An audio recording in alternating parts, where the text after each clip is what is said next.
The From Software games are often a grueling challenge to a large number of gamers. The tough enemies and even tougher bosses can feel like a wall that you can't overcome. When we get stuck in this moment, we usually look to others for help.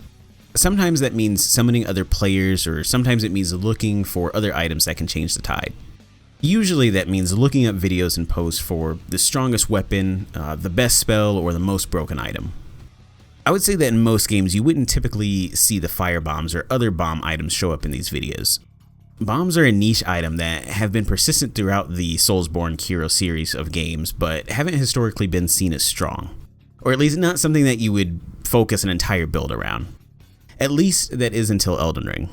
Pots have allowed the firebomb item to explode in power.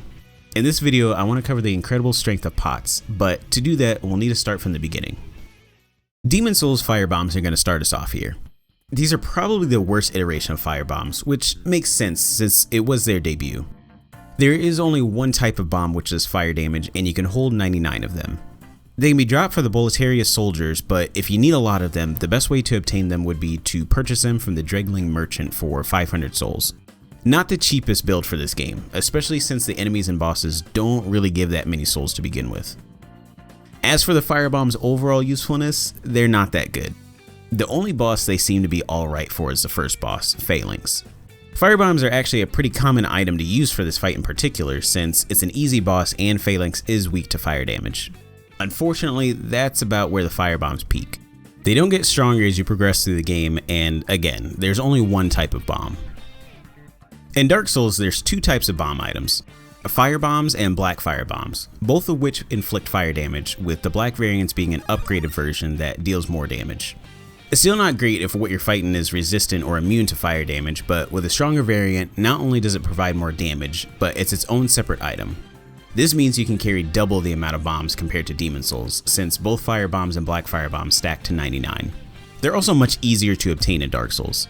Here, the regular fire bombs, which can be purchased from the Undead merchant very early in the game, only cost 50 souls, a tenth of what they were in the previous title.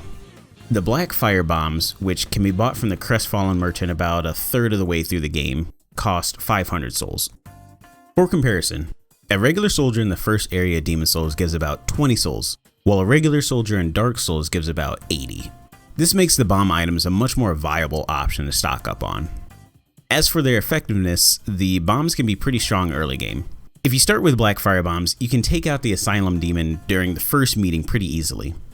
They do suffer from not scaling, so they start to drop off further into the game, but there's still a couple standout fights that the bombs are useful for. First, we have the Capra Demon. The dogs are super annoying in the small arena, but you can take them out before going into the boss room, or you can just straight up kill the demon from outside the room. Then there's a bit of Chaos, another annoying fight that can be made easier with firebombs. For this fight, you can ignore all the sweeping attacks and pits by using bombs to destroy the sides of the bed of Chaos while at a distance and safe position. Overall, the bomb items had improvements from the previous game. For all the hate that Dark Souls 2 gets, it made some great additions to the bomb items, setting the stage for how versatile they should be.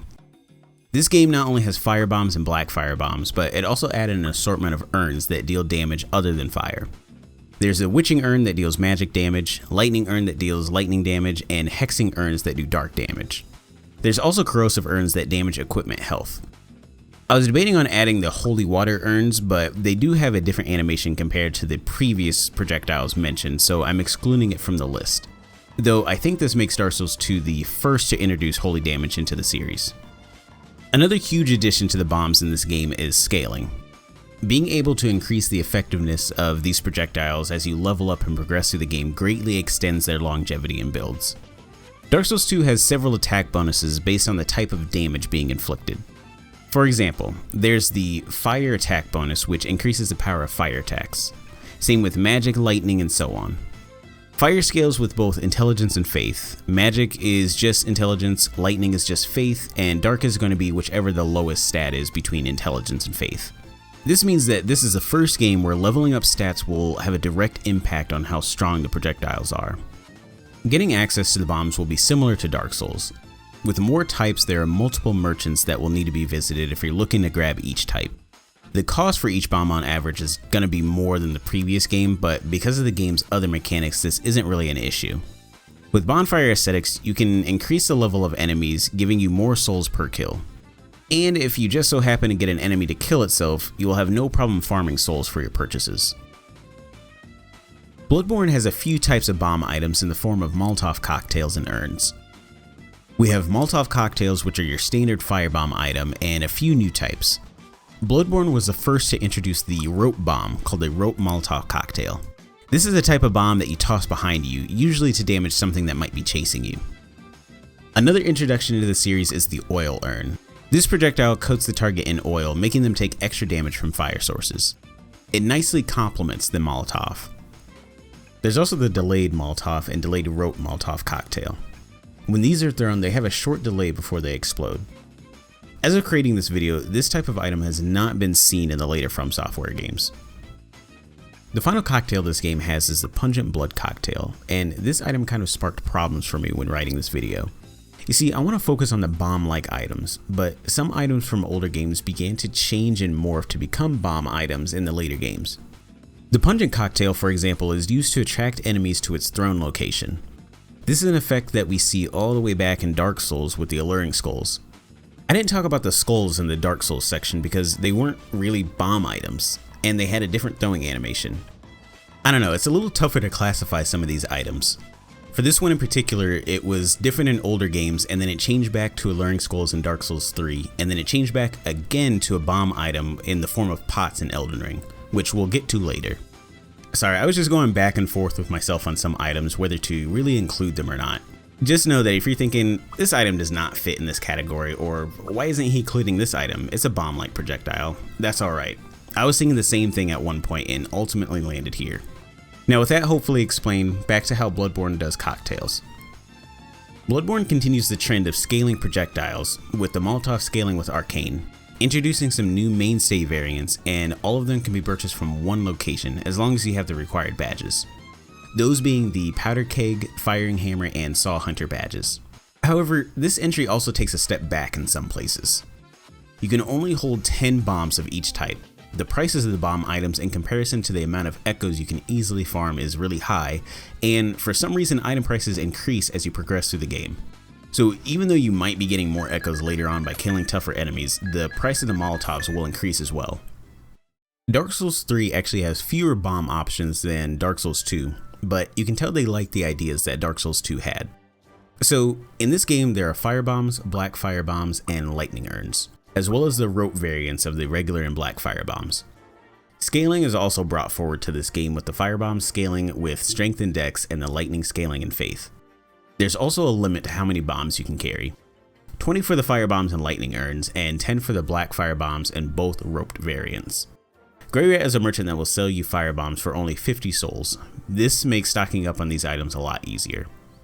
As for improvements to the items in general, I don't think Dark Souls 3 actually made any. The scaling and variants to the items were brought forward from previous games. That being said, I don't want to ignore what Dark Souls 3 did for these items. In the past games like Dark Souls 2, we saw different damage types be added to the bomb items. And then in Bloodborne, we saw them go back to bombs that only do fire damage, but we get the addition of rope bombs that can be thrown behind. Dark Souls 3 didn't need to have its own addition. The additions themselves are like ingredients. It was able to bring a little bit from one game and a little bit from another game to make a superior dish. But it didn't create that 5-star meal. No, that meal was being saved for a later game. Now for the reason that I made this video. The bomb items known as pots in Elden Ring have achieved their strongest form. Elden Ring is the culmination of all the improvements and changes from the past games. The pot items alone are evidence of this. Let's list all the pots that Elden Ring has. Fire pots, oil pots, magic pots, lightning pots, holy pots, poison pots, fetid pots, swarm pots, sleep pots, volcano pots, rancor pots, and albinuric pots. And those are just the base version of pots. There's also the upgraded versions. Red Mane Fire Pots, Giant's Flame Fire Pots, Academy Magic Pots, Ancient Dragonbolt Pots, Sacred Order Pots, Rot Pots, Freezing Pots, Cursed Blood Pots, Alluring Pots, and Beast Lore Pots. That's a lot of items. And the crazy thing is, in the DLC they added more. Hefty fire pots, hefty rock pots, hefty lightning pots, hefty fetid pots, hefty fly pots, hefty freezing pots, hefty poison pots, hefty oil pots, hefty volcano pots, frenzied flame pots, hefty frenzied flame pots, hefty rancor pots, hefty rot pots, hefty furnace pots, red lightning pots, hefty red lightning pots, and eternal sleep pots. Elden Ring adds a lot of different pots. Let's go over what the game offers. It of course has the normal fire pots that we see in each game, along with the increased strength versions. Then, just like Dark Souls 2, we have magic and lightning pots, the foreshadowed holy pots dealing holy damage, as well as the oil pots brought from Bloodborne. Then there are some pots that have transformed from precursory items that I kind of mentioned in the Bloodborne section. For example, the poison and fetid pots. These are basically the new form of the dung pie items that can be found all the way back in Dark Souls. Similarly, albinuric pots will prevent healing, and these are basically Lloyd's talismans. Then we have the alluring and beast lore pots, which are just the alluring skulls item that have been present since Dark Souls and I had mentioned previously. These items have been morphed into the pot projectiles, kind of consolidating the various items that existed in the past. Of course, the items introduced in previous games are not what make up all the pots. Elden Ring made a lot of its own additions.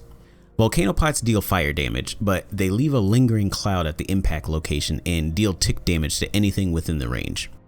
Frenzied flame pots deal fire damage as well, but also builds up madness. Swarm pots leave a lingering field of flies that do tick damage and also cause bleed buildup. Sleep pots cause sleep buildup. Rancor pots fire tracking skulls that chase down enemies. Rot pots cause rot buildup, basically a much stronger form of poison. Freezing pots cause a buildup of frostbite. Cursed blood pots, when they strike an enemy, cover them in blood. This makes your summoned spirit ashes attack the covered enemy more aggressively.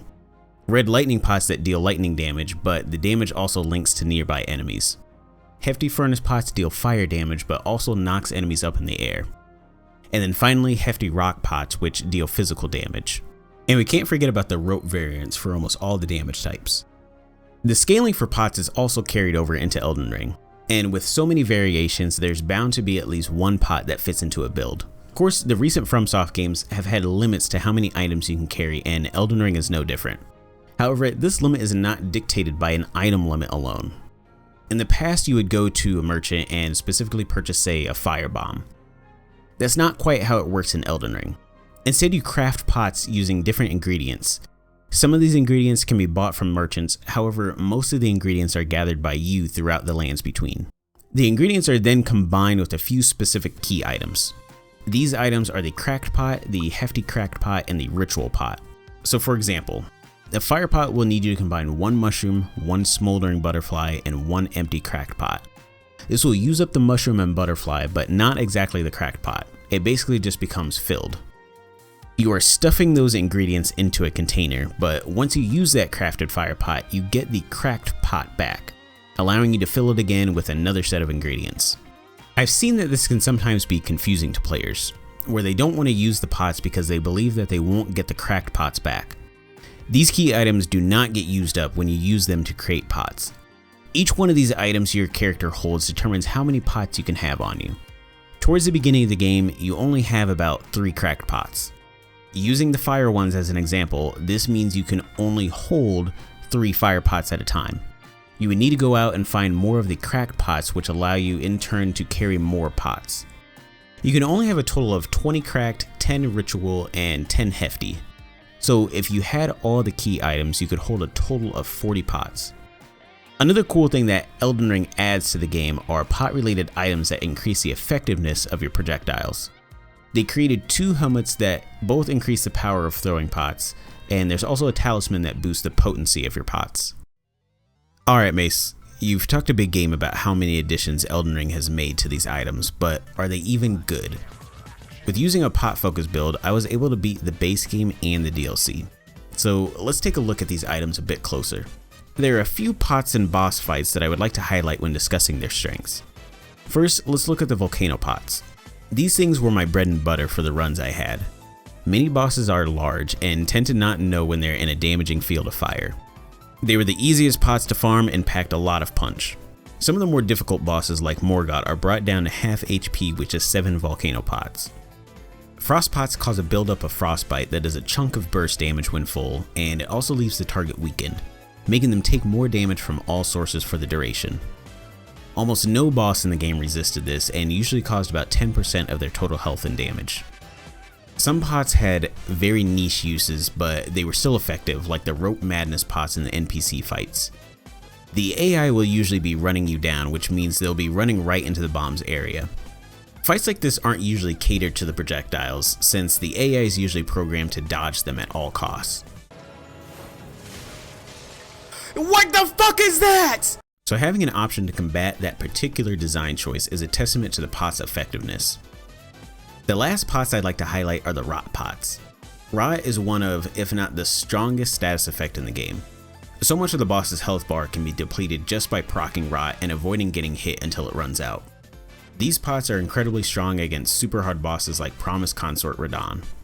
During my fight with him, I discovered that I could rot him with a single hefty rot pot, and this would get him to his second phase alone.